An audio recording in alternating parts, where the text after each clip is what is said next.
Hello नमस्कार good morning. मैं वंदना बेनीवाल फिर से एक बार जुड़ी हूँ जिसमें मैं आपको बताऊंगी कि इन्फॉर्मेटिव प्रैक्टिसेस 2024-25 के सैंपल पेपर में से कल हमने सेक्शन ए के 21 क्वेश्चन में से हमने अटेम्प्ट कर लिए थे 10 क्वेश्चन। तो आज हम इसी प्रोसेस को और आगे बढ़ाएंगे और कुछ और नए एमसीक्यूज के साथ हम आगे प्रोसेस को कंटिन्यू करेंगे। ठीक है, तो let's start with the next.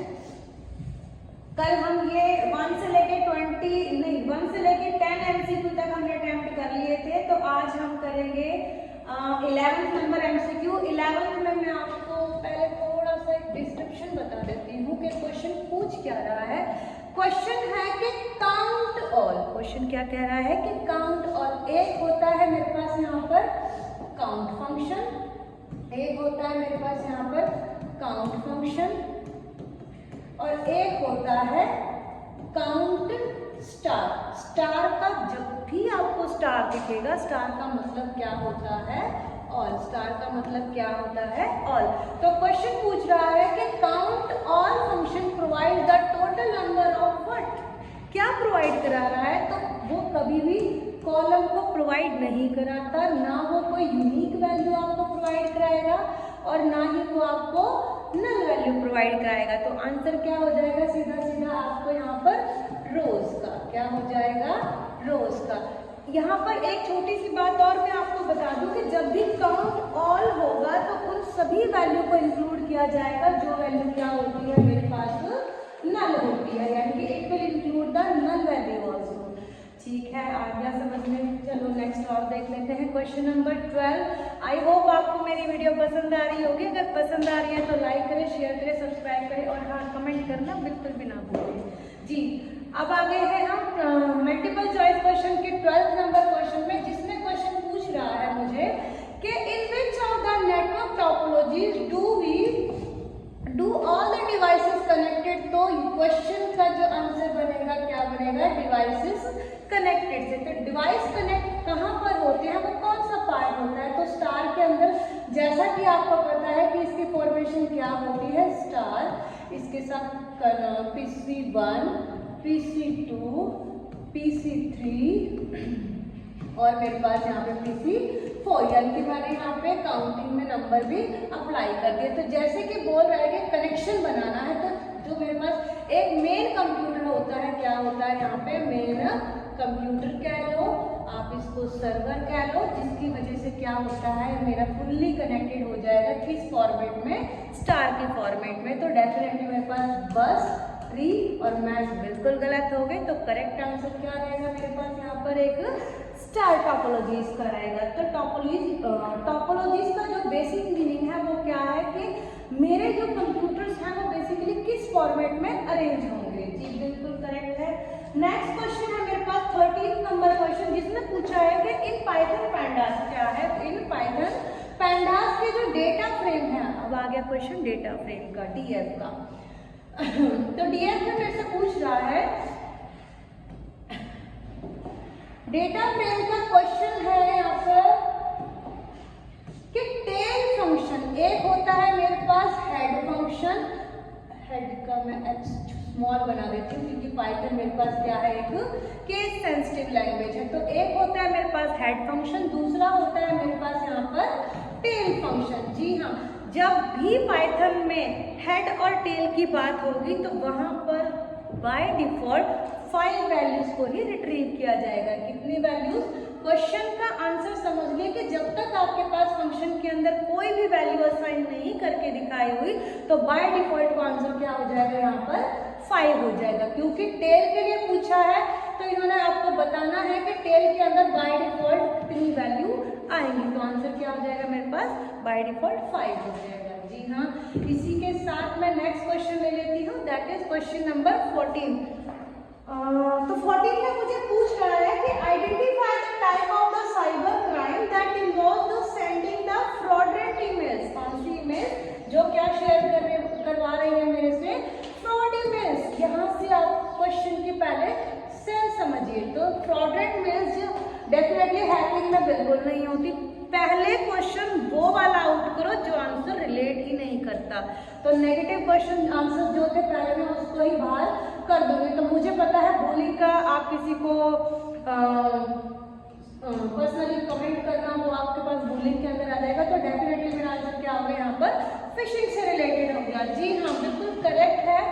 I hope आपको मेरी बातें समझ में आ रही होंगी और जितने भी एमसीक्यू मैंने अभी तक कराए हैं इसमें किसी का कोई भी डाउट नहीं रहेगा। जी हाँ, इसी के साथ प्रोसीड करते हैं क्वेश्चन नंबर 15 पर।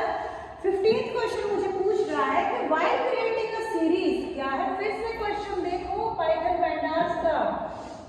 मैंने कल भी वीडियो में बताया था कि पैंडास का हर सेकंड क्वेश्चन आपको क्वेश्चन पेपर पे और सैंपल पेपर को देखने को मिल जाएगा। यहाँ पे क्वेश्चन पूछ दिया फिर से सीरीज से। तो जब भी आप सीरीज को क्रिएट करते हैं, यहाँ पे मैं आपको एक छोटी सी बात बता दूं कि जो सीरीज होती है वो क्या होती है, मेरे पास यहाँ पे वन डायमेंशनल होती है। वन डायमेंशन का मीनिंग क्या है, यहाँ पर हमारे पास इंडेक्सिंग रहेगी और यहाँ पर मेरे पास डेटा की वैल्यू रहेगी। डेफिनेटली जब भी सीरीज की बात होगी तो इंडेक्सिंग जब भी है वो क्या होगी, मेरे पास 0 1 2 3, यानी कि जो स्टार्टिंग पॉइंट होगा वो बाय डिफॉल्ट 0 से रहेगा। मैं जब तक कोई वैल्यू असाइन नहीं करूंगी ये वैल्यू मेरी 0 ही रहेगी। मैं चाहूँ तो मेरे अकॉर्डिंग भी इस वैल्यू को अपडेट करवा सकती हूँ, बट उसके लिए मुझे फंक्शन को डिक्लेयर करवाना पड़ेगा। वैल्यू मेरे अकॉर्डिंग जाएगी, मैं चाहती हूँ वैल्यू मैं असाइन करूँ तो वो एक मेरे पास क्या होगा, वन डायमेंशन का मतलब है कि आपके पास इंडेक्स होंगे और उसके बाद सिर्फ एक ही कॉलम के साथ आपके पास यहाँ पर वैल्यू वरी करवाएंगे। जी हाँ, क्वेश्चन पूछ रहा है कि क्रिएट करो एक सीरीज को किसके साथ, डिक्शनरी। तो डिक्शनरी के लिए मैंने बोल दिया सीरीज।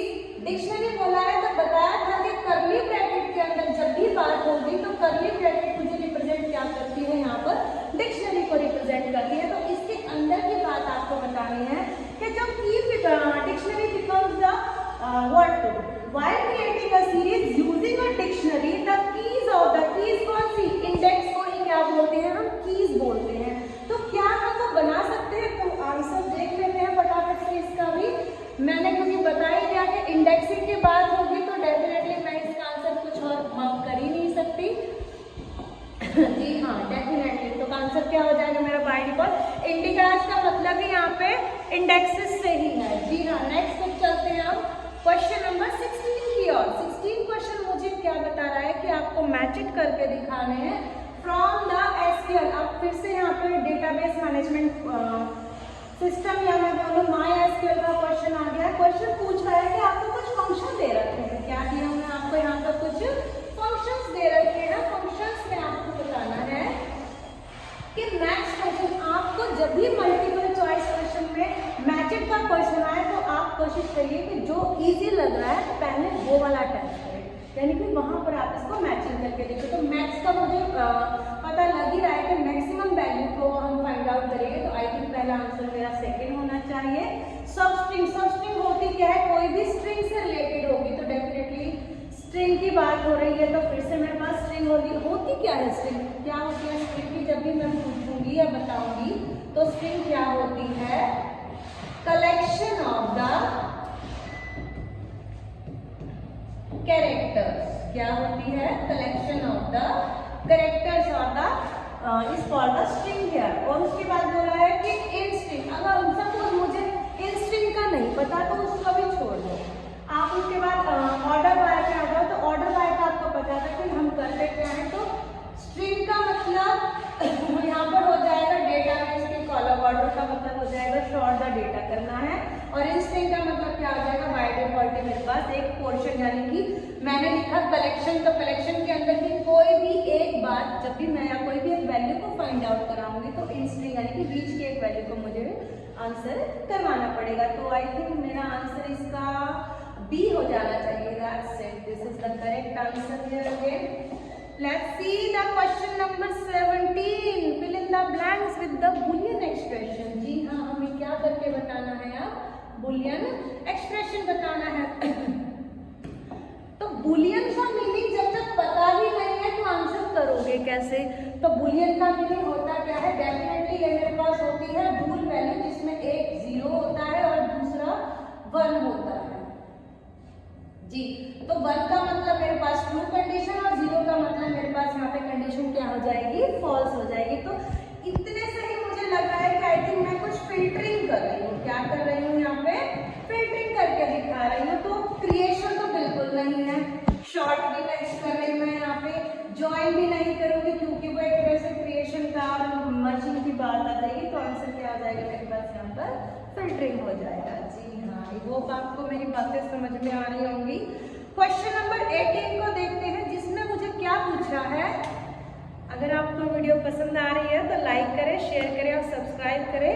सो हम ब्लॉग्स विच मैन, क्वेश्चन नंबर 18 पूछ रहा है कि विच मैटप्लॉटलिब प्लॉट, ये क्वेश्चन आपके पास आ गया। अब मैटप्लॉटलिब, पहले तो मैं आपको पहले मैटप्लॉट का मीनिंग बता दूं। मैटप्लॉटलिब, इसमें मैट का जो मीनिंग है ये क्या होता है, मैटलैब। क्या है ये, मैटलैब। एक एमसीक्यू यहाँ से भी बन जाता है कि आप पहले मैट का ही मीनिंग बता दो। तो मीनिंग क्या रहेगा, मैटलैब। प्लॉट का मतलब क्रिएशन और लिब का मतलब यहाँ पे लाइब्रेरी से ही रहेगा। जी हाँ, तो पूछा है कि जब भी मैं मैटप्लॉट के अंदर प्लॉटिंग करती हूँ यानी कि क्रिएशन कर रही हूँ ग्राफ्स का, तो कौन सा ग्राफ जनरेट होगा, बार ग्राफ बिल्कुल नहीं होगा क्योंकि बार के अंदर डेफिनेटली बार्स बनकर आएंगे। हिस्टोग्राम में आपके पास हिस्ट फंक्शन चलेगा, ये कल भी डिस्कस हुआ था। हिस्टोग्राम में बात जबकि पहले चला गया तो लास्ट वाला अपने आप ही रॉन्ग हो चुका है। एक ही आंसर बनता है कि बाय डिफॉल्ट की, ये क्वेश्चन आई थिंक प्रीवियस में भी था हमारे पास, जिसमें हमने क्या करके दिखाया था। मैं आपको फिर से दिखा देती हूँ। यहाँ पे ये क्वेश्चन इससे मिलता जुलता भी था अभी पीछे ही। जी हाँ, देखो यहाँ पर भी आपसे पूछा गया था कि बाय डिफॉल्ट जब भी मैं प्लॉट फंक्शन लगाऊंगी तो कौन से वाला ग्राफ आपका यहाँ पर अप्लाई होगा। तो यहाँ पर भी आंसर मेरे पास लाइन था और 7 के बाद अब आ गया है मेरे पास इसी से रिलेटेड एक क्वेश्चन। और क्वेश्चन था कि विच मैटप्लॉट, प्लॉट जब भी प्लॉटिंग की बात आएगी, प्लॉटिंग की बात आएगी यहाँ पर कि जब भी यहाँ पर प्लॉटिंग की बात आएगी तो कौन सा फंक्शन चलेगा, लाइन चार्ट चलेगा या फिर मैं बोलूँ लाइन प्लॉटिंग चलेगी। डेफिनेटली बिल्कुल करेक्ट है।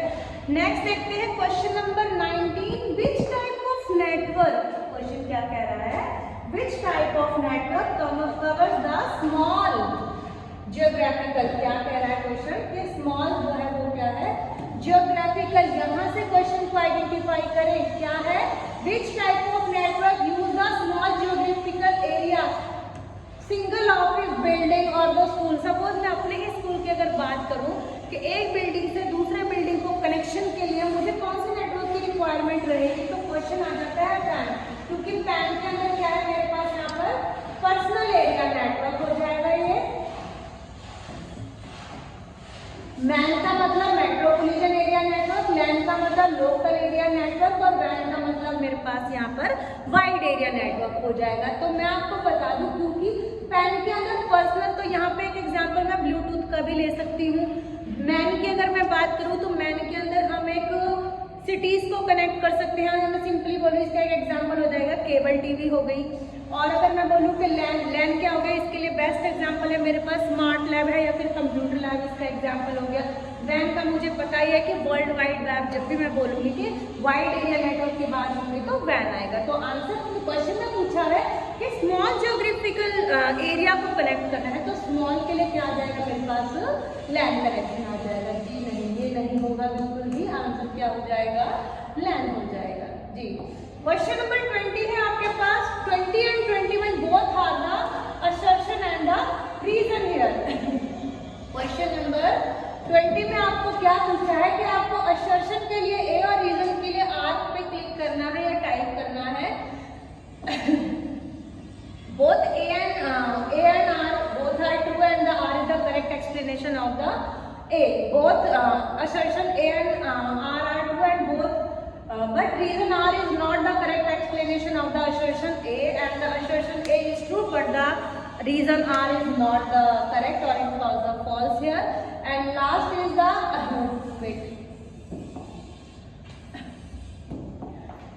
D ऑप्शन में बोला है कि assertion A is false but reason R is the true। तो पहले क्वेश्चन को रीड आउट करेंगे, then we will give the answer here, then we will give the answer here। The question पूछ रहा है कि assertion में पूछा है कि we can add a new column, क्या हम न्यू कॉलम को ऐड करवा सकते हैं एग्जिस्टिंग डेटाबेस में, बिल्कुल सही बात है। तो आंसर मेरा असर्शन का ए बिल्कुल करेक्ट है। अब इसी से लिंक करता हुआ आर को भी रीड आउट करो पहले कि data frame are size mutable, बिल्कुल ठीक है ये बात। देखिए सिर्फ सीरीज के अंदर क्या होता है, सीरीज के अंदर ही हम क्या करते हैं, साइज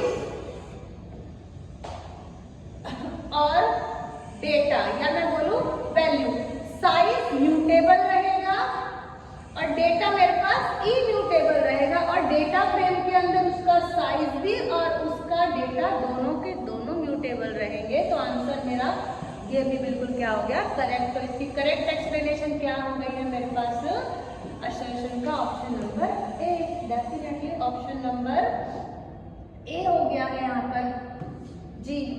नेक्स्ट क्वेश्चन आ गया 21। आई होप आपको ये वीडियो पसंद आई है और आप इसे ज्यादा से ज्यादा लाइक देंगे। क्वेश्चन नंबर 21 देख लेते हैं। असर्शन ए में पूछ रहा है कि in SQL insert into a database, in SQL, फिर से डीबीएमएस का क्वेश्चन आ गया बच्चों जी।